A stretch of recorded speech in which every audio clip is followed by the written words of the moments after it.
Hi everyone, I'm Traci Hoffman. I'm a reference librarian here at Mentor Public Library, and some of you might know me from my royalty presentations or other talks that I've done.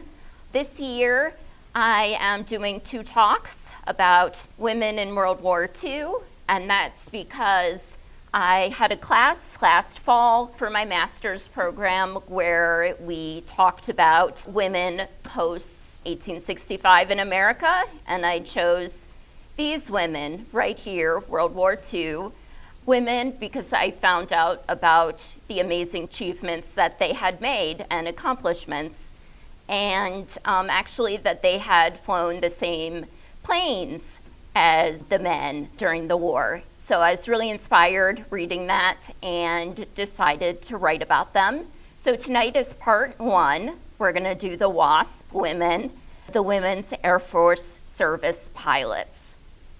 So after World War II, the men that fought were memorialized through books, movies, documentaries, and more.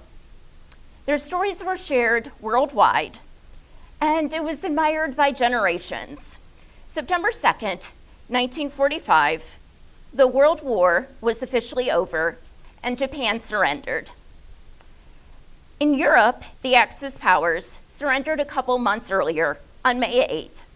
These men were hailed as heroes, and that's rightfully so. They served their country well and gave their lives to keep the world a safe place for all. But that's only part of what happened during the war.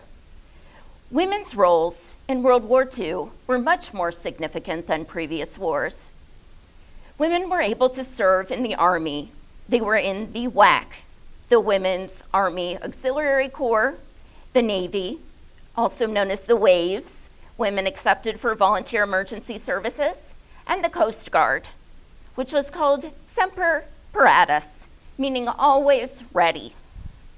And they even flew planes in the Women's Air Force Service pilots.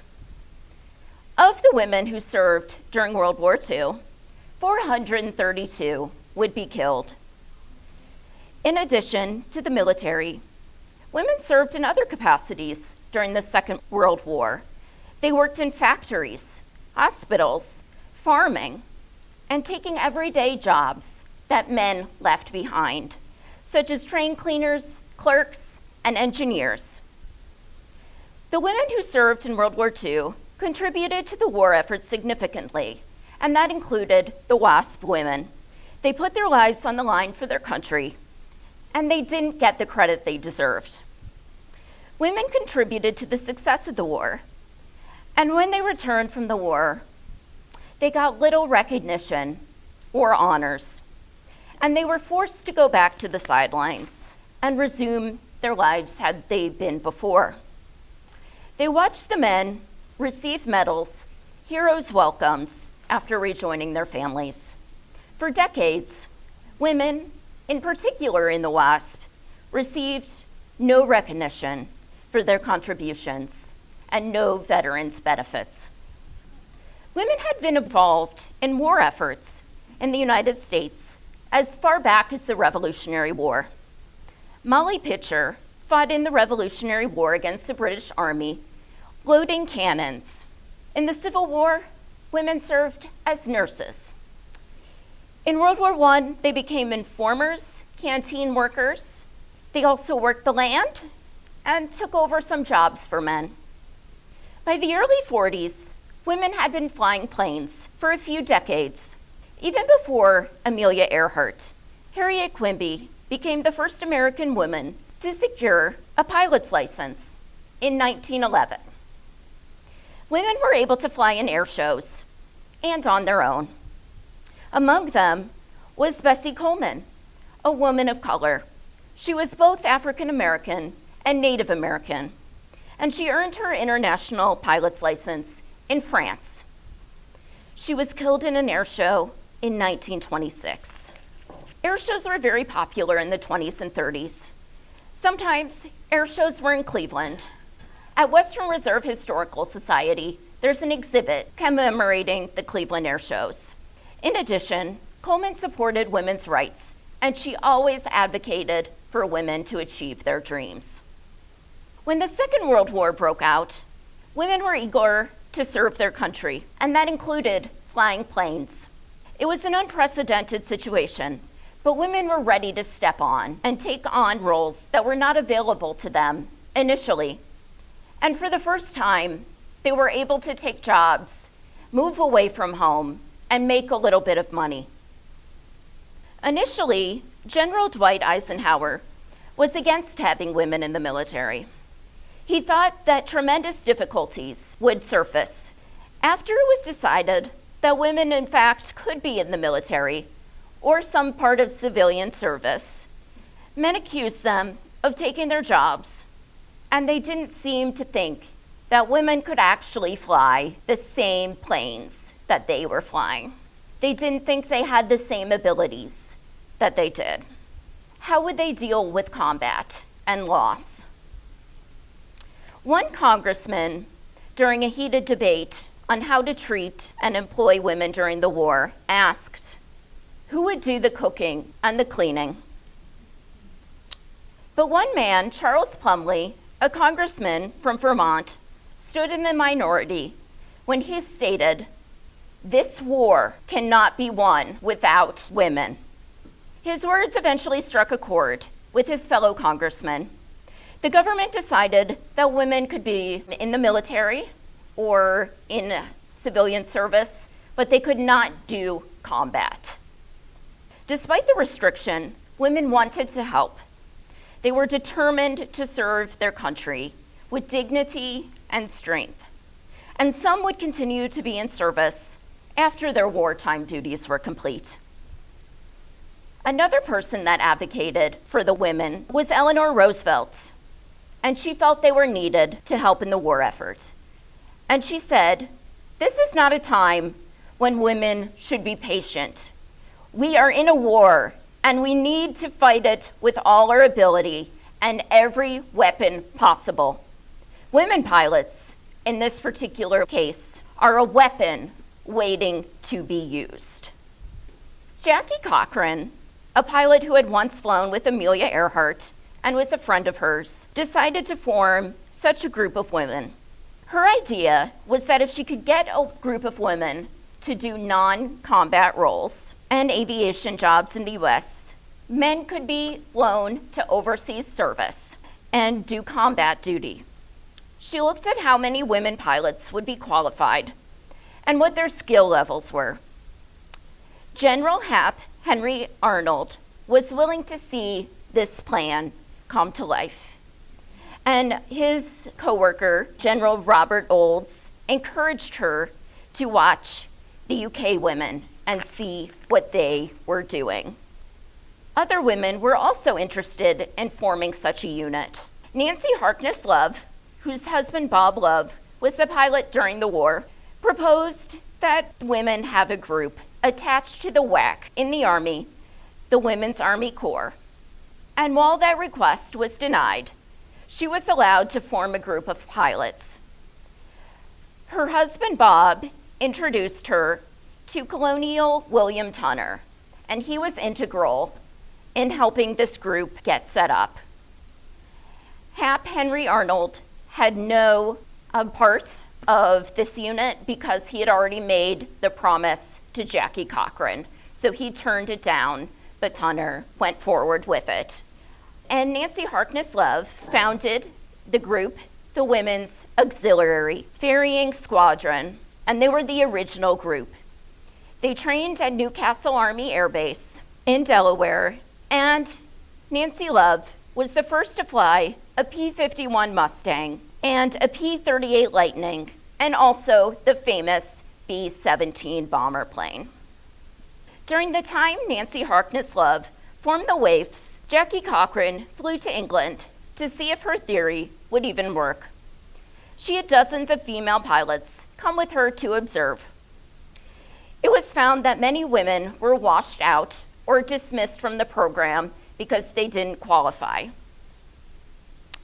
25 passed training, and Cochran returned to the United States, seeing that Love had started her unit, Cochran believed women could do far more than what Love's unit was doing. She was also incensed that someone else started the first unit other than her, so she went straight to Hap Arnold and asked why somebody else was granted the unit and what she could do with the Army. So Cochran started her own group, the Women's Flying Training Detachment Wing, to create more opportunities for women pilots. She was based in Sweetwater, Texas, and eventually it was decided that it was too much to have two separate groups doing similar jobs. They were going to have to merge, and the women were not particularly happy about this. They had known each other for years. They had very different personalities. They did not get along very well. But it did open doors for some women between the ages of 21 and 35. In August of 1943, the WASP came to fruition, and they were known as the Women Air Force Service Pilots.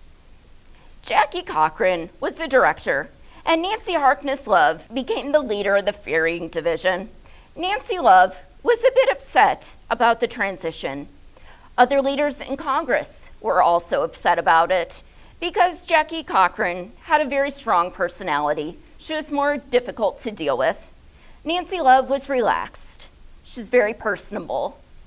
And the women that were flying for her really loved her, and she was relaxed and understanding. One of the women was even pregnant at the time, and she was allowed to fly and do ferrying duties until she was too big to fit into the plane. When the group was officially established, General Arnold had 3 objectives for them. He said, number 1, to see if women could serve as military pilots, and if so, to form the nucleus of an organization that could be rapidly expanded.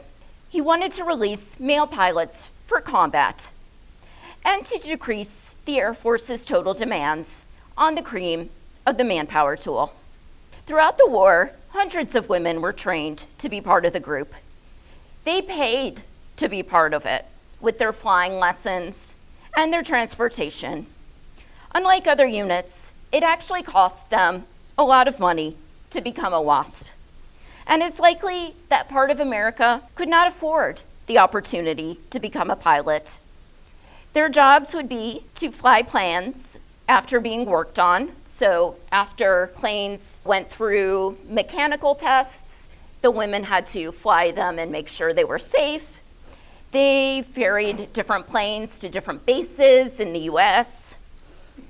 And they also, after they were trained some male pilots. And some of these WAPs would even train pilots for D-Day and Pacific Theater. When women arrived in Sweetwater, they immediately started to train and see if they could become a WASP. Every woman had to pass a series of levels to become part of the group. Ann Barry remembered what eager beavers we were when we first got there. Ruth Adams figured out it was going to be a highly competitive situation. I remember thinking, if they were going to wash out a bunch of us, they can't tell who was really good or really bad. They were going to do it based on personal prejudice. She also mentioned that she had her own prejudice against men. They spoiled my day so in primary training. Jean Haskell Cole, a WASP that wrote a memoir about her experience, mentions they were trained mainly on the low-winged 175 horsepower Fairchild PT-19A. It was a plane so much fun that we often got in trouble with it. In addition to the competition and issues with men, the female pilots also had men's uniforms that they had to use. Nobody complained, but it was a pain because these uniforms were huge on them. And also the women had to find a place to land when they had to go to the bathroom. Many of the women had attended civilian pilot training school before joining the WASP. Not everyone had a college education, but it was definitely helpful when it came to ground school. And that was the second part of WASP training. Women at Avenger Field learned about engines and also Morse code. The further the ladies got into the program, they had to pilot bigger and faster planes.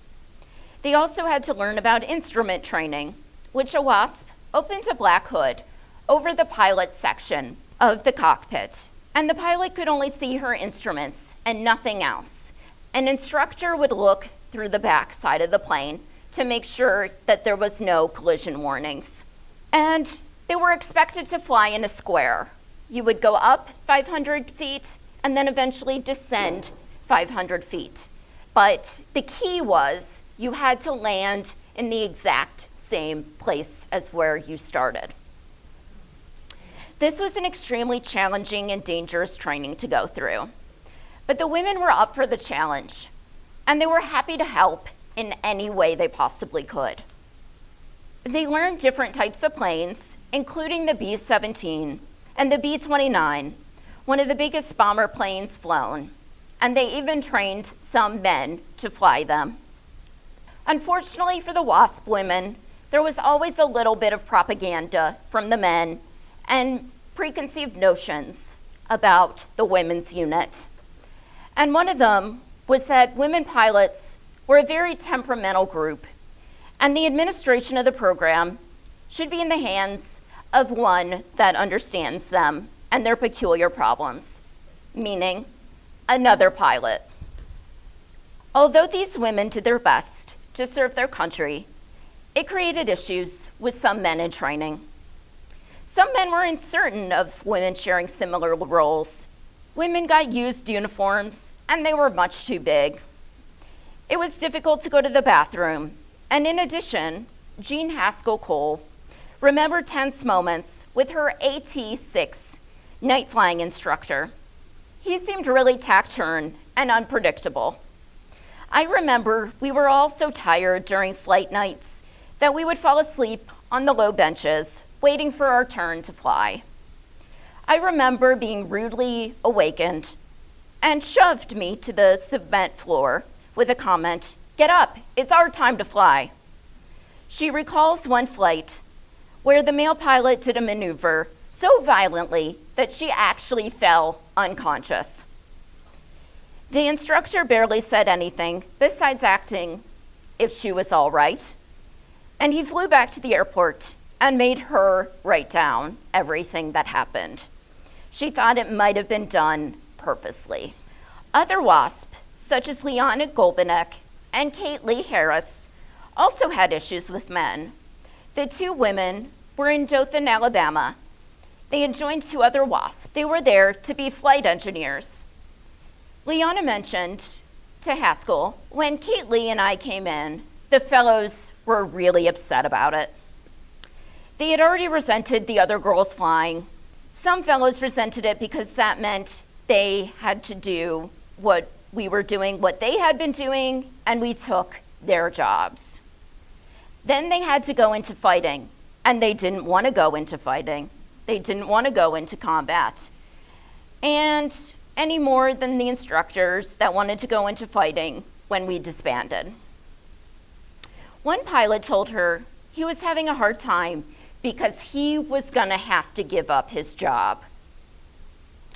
Katie Lee noted that once she called the tower during a storm to ask if they were calling off flying, and the response was, "What's the matter, you female?"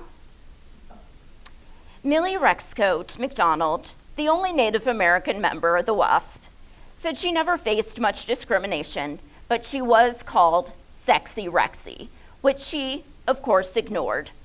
Millie acknowledged many other women faced discrimination because of their gender, and she said one thing she heard was, "These planes are dispensable, and you're dispensable."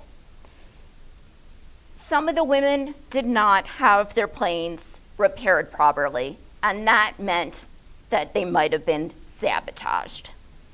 She also mentioned that men at the end of the war wanted to spread claims that women were harder to train and had more accidents than men. Some men clearly wanted the women gone. One would wonder if the men would rather stay than fight. But most women were just excited to help and were not deterred by the men who tried to get them down. They wanted to serve and they wanted to do their best. Sometimes it did make them a little nervous. Poor reviews might get them washed out because there was such a competition to be a WASP. Only over 1,000 women actually got to be a WASP. It's important to recognize not all the men were this way.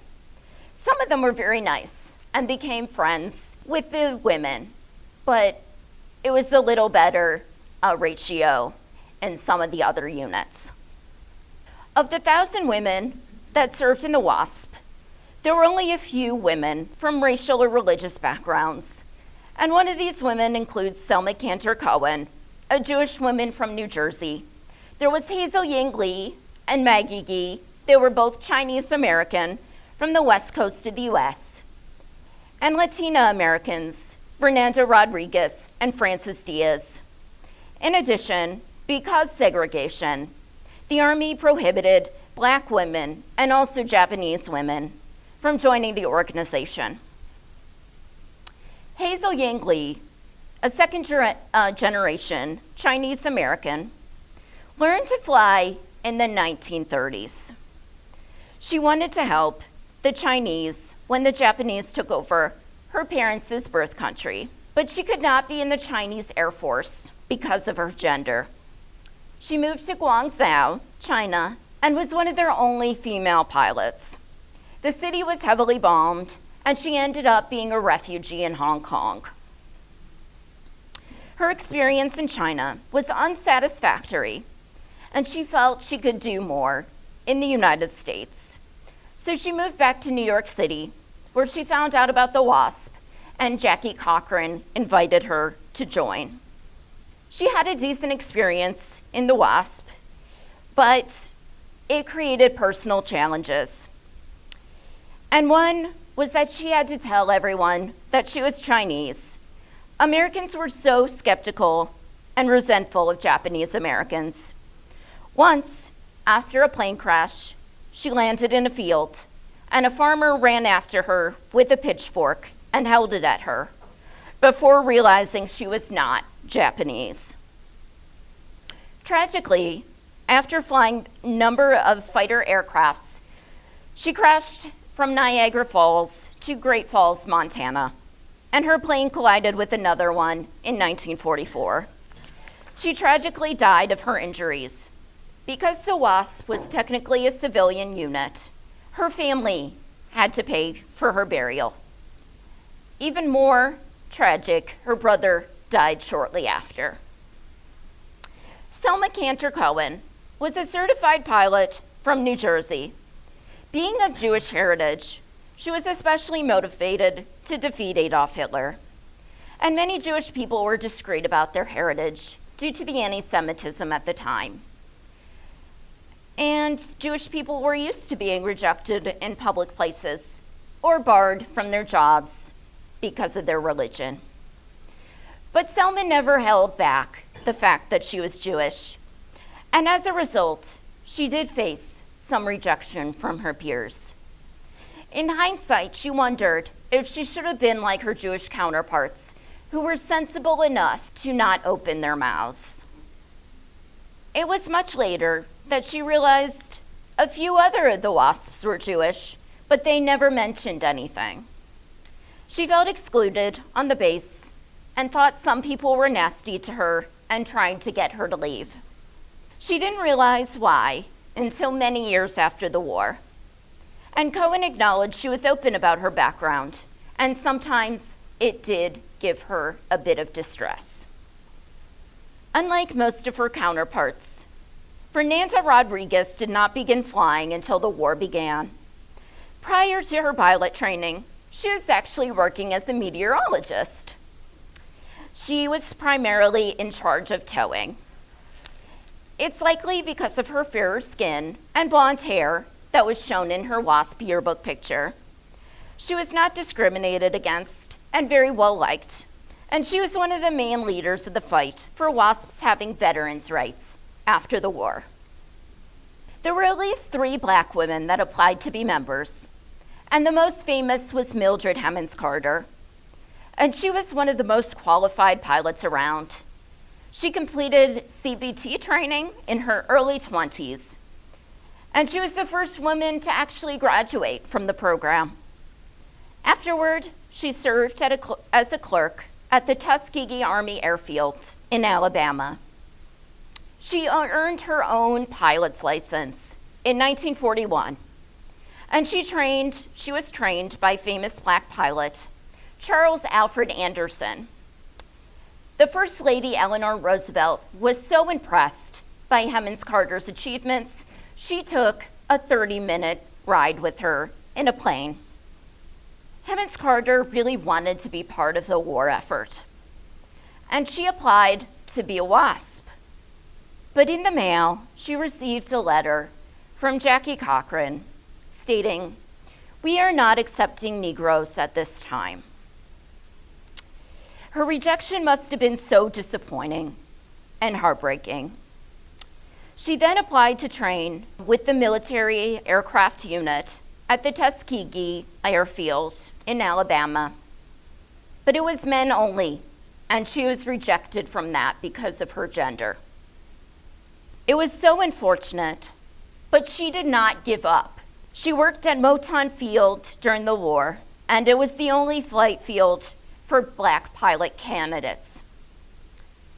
Perhaps Cochran should have tried harder to make an exception, but it probably wasn't doable because of the segregation issues at the time. Willett B. Brown was the first Black American woman to earn her pilot's license within the United States aviation schools. In 1935, Brown obtained her mechanic's license, and she was also rejected from the WASP. She was the first Black woman in the Civil Air Patrol. During the war, she helped Cornelius Coffey found the Coffey School of Aeronautics to train pilots who would eventually become Tuskegee Airmen. In addition, Jacqueline Harmon Bragg, she was also at the Coffey School of Aeronautics as a flight instructor. In 1939, the school got the privilege of having the only Black civilian pilot training program, and it was a government-sponsored program.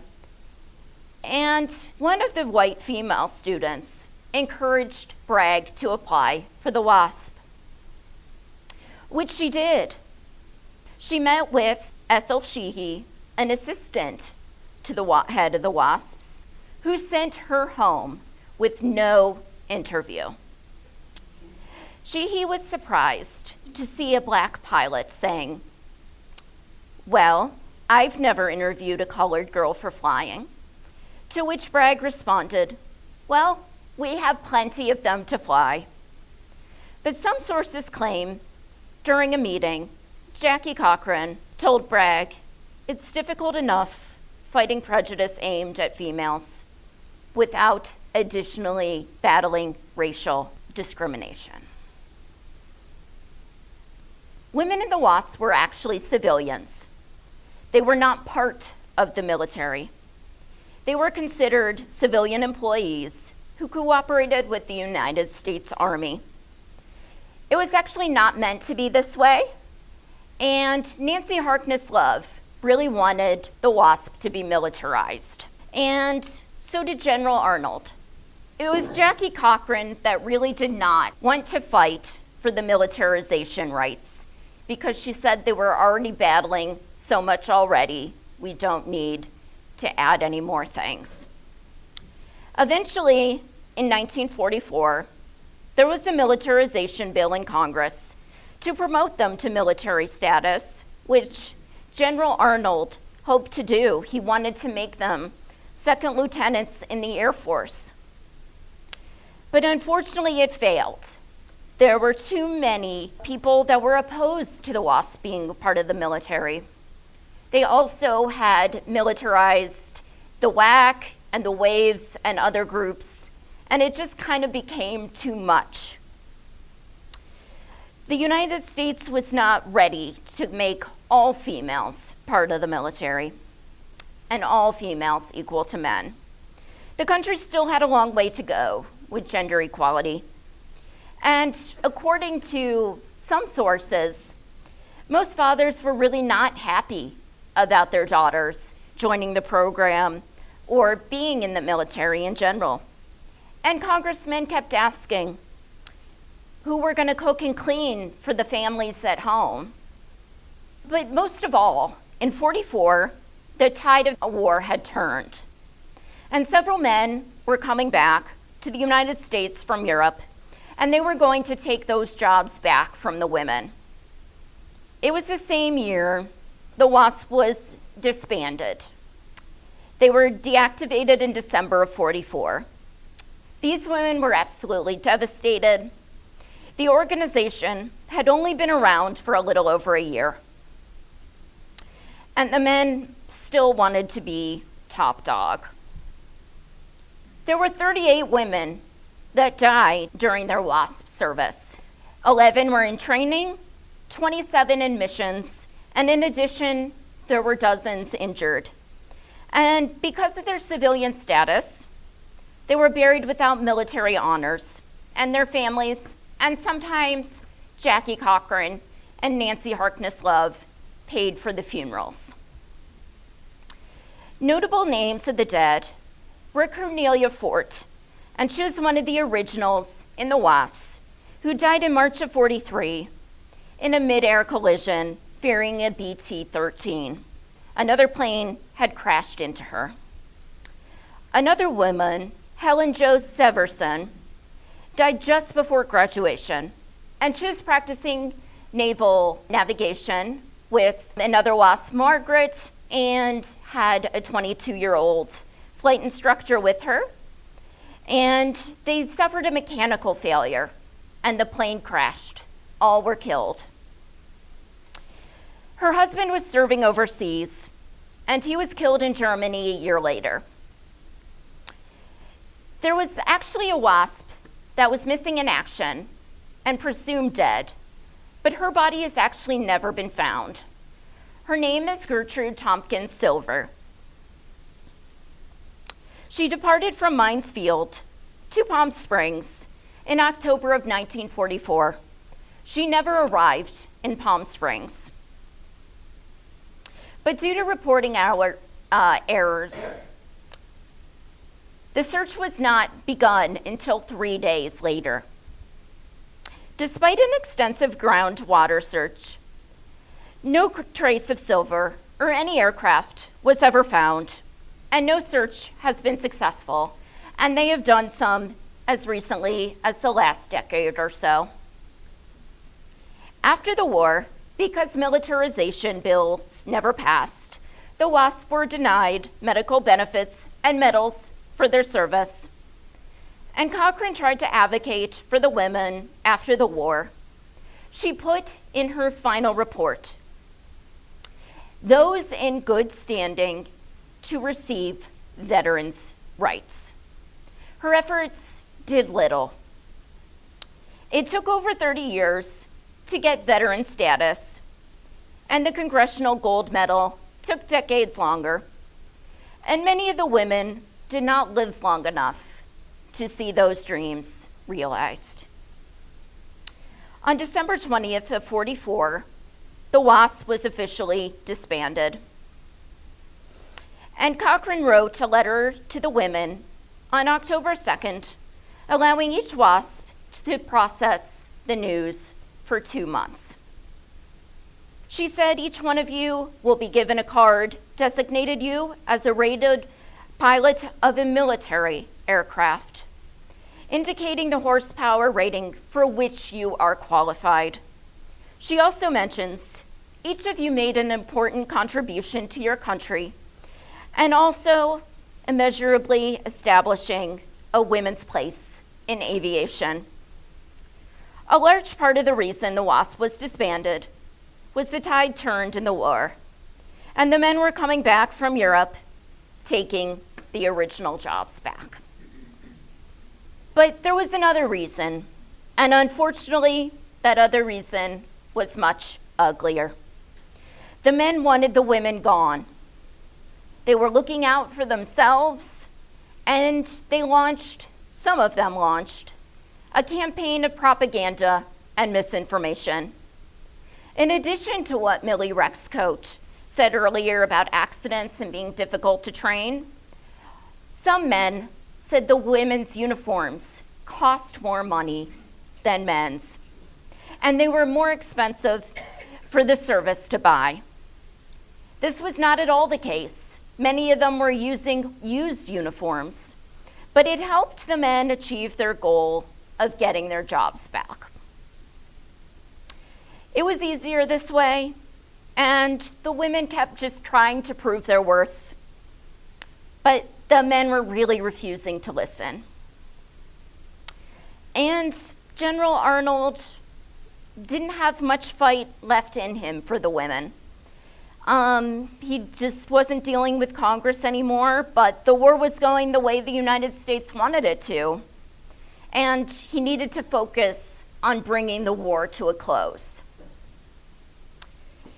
Unfortunately, the last graduating WASP class didn't fly any planes.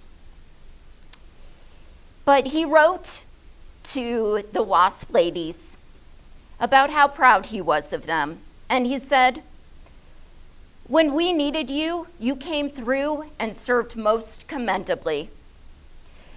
In very difficult circumstances, but now the war has changed, and the time has come when your volunteer services are no longer needed."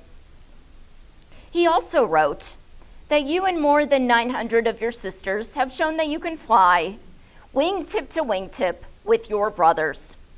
If ever there was a doubt in anyone's mind that women can become skillful pilots, the WASPs have dispelled that doubt.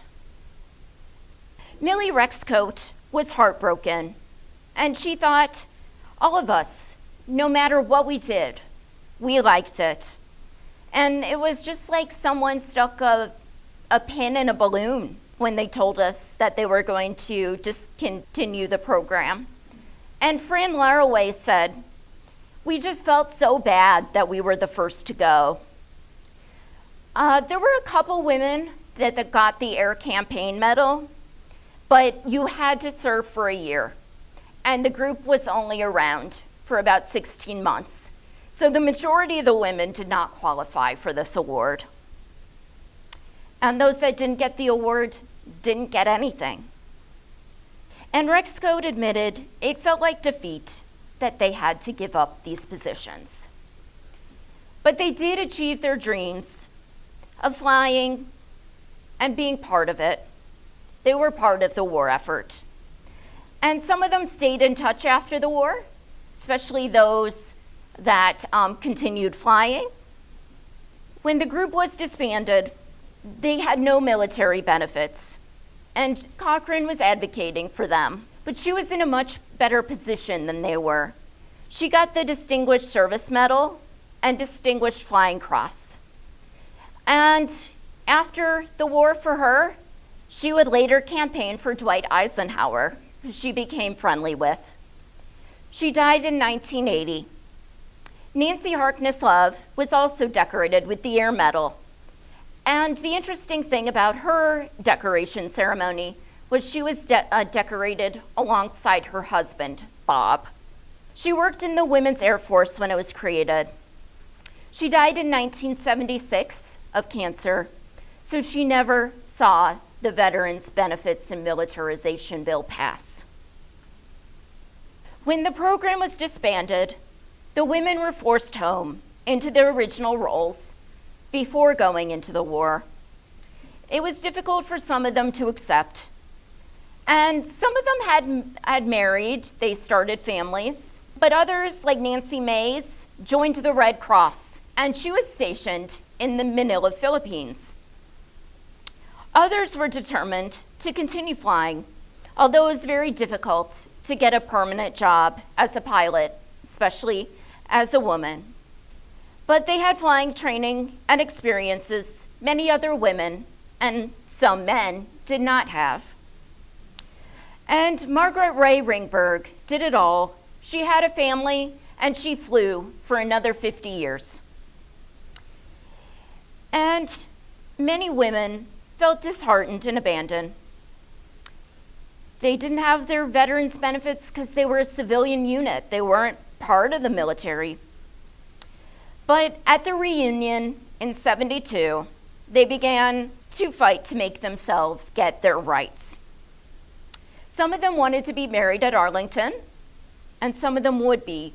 Although they had reunions before, most WASPs did not so much want to get involved in the fight for veteran status. But as time went on, more and more women got involved, and they decided to form a group effort to really concentrate on getting their voices heard. It was a time that no one else in their lives could relate to, and they realized that they were the only ones that could understand each other's stories. The first go around, they tried to pass a bill to Congress in 1972. It didn't even get heard. But there was a much bigger fight to get the bill in and accomplished and passed in '77. And this was led by Teresa James, one of the original WASPs. But they had two people in this fight that was going to really help them get this accomplished. And that was Senator Barry Goldwater, who worked with the WASPs. He was actually in the Air Force in the air control, and he worked with many of the women. And he wanted to help them achieve their dreams. And Hap Arnold was long gone by this point, but his son Bruce was actually asked to come to the 1972 reunion, which he accepted. He was a colonial at this time, so he had military experience, and he did want to learn more. But his father hadn't told him a lot about the WASP unit, so they showed him a lot of their own letters that they got from Hap. And Bruce was so overwhelmed with emotion that he really wanted to help. And so those two were also integral in helping the women get this bill into Congress and passed. Congress heard testimony to consider the WASP veterans and as an active duty unit in '77. The Air Force agreed to the GI Bill's mission, and it was distinctly because the wording stated, served in active federal service of the United States. And the bill was officially signed by President Jimmy Carter in 1977. As a result, this bill included burial honors, and Fernanda Rodriguez was the first woman to be buried at Arlington Cemetery in 1982. But unfortunately, they eventually stopped accepting WASPs at Arlington when the Vietnam veterans started dying off, and they were ready to fight that as well. But that was another fight that they had to do, even after their dreams were finally realized. In 2009, they finally achieved the Congressional Gold Medal, and they were honored at the Capitol building. But by 2009, 300 of them were still alive. The other ones that weren't alive, their families were invited and able to accept the medal on their behalf. And that bill was signed by Barack Obama. In 2011, Mildred Hemmons Carter was named a WASP and designated Tuskegee Airmen retroactively in February of 2011. And it was so great that they did when they did, because she died soon after. Her efforts and talents were finally realized. In Air Force recent history, in 1948, in July, the Women's Air Force was finally began. And actually, Nancy Harkness Love played a big role in the Women's Air Force. even though she was married and raising 3 children at the time. It finally became integrated in 1976. Today, 19% of the Air Force is female, and that is the highest rate of any part of the military. So the women in the United States contributed to the war effort in a lot of ways, and that included their service. The WASP risked their lives to help win the Second World War and free up their male counterparts to go overseas and fight in combat. The unit overcame gender stereotypes, sexism, harassment, and anti-Semitism to be a part of the US at war effort. But contrary to what people believed at the time, the US needed both genders to win the war. It was a group effort. And these women seem to have a hard time sometimes with their male counterparts accepting them during their 16-month stint in the war, but they persevered and they helped soar the country to victory. They used the same bomber planes that the 8th Air Force used during their bomber raids over Central Europe. But it was unfortunate that neither African American or Japanese American were able to contribute. But the organization helped win the war effort, and in recent years, the WASPs were finally recognized for their achievements. Not every woman had an easy time, but they were proud of what they did for their country and the world. The toughest part probably was coming back from the war and not receiving much of a ceremonious welcome like the men. Women still wanted to work. However, they had difficulty finding jobs. It seemed like they were forced back into the home and domestic sphere without so much as a thank you or congratulations from their fellow Americans. And for a long time, we didn't hear much about them at all, or their stories about how they assisted their male counterparts in World War II when they were called into action. But because of these trailblazers, 19% of the Air Force is now female.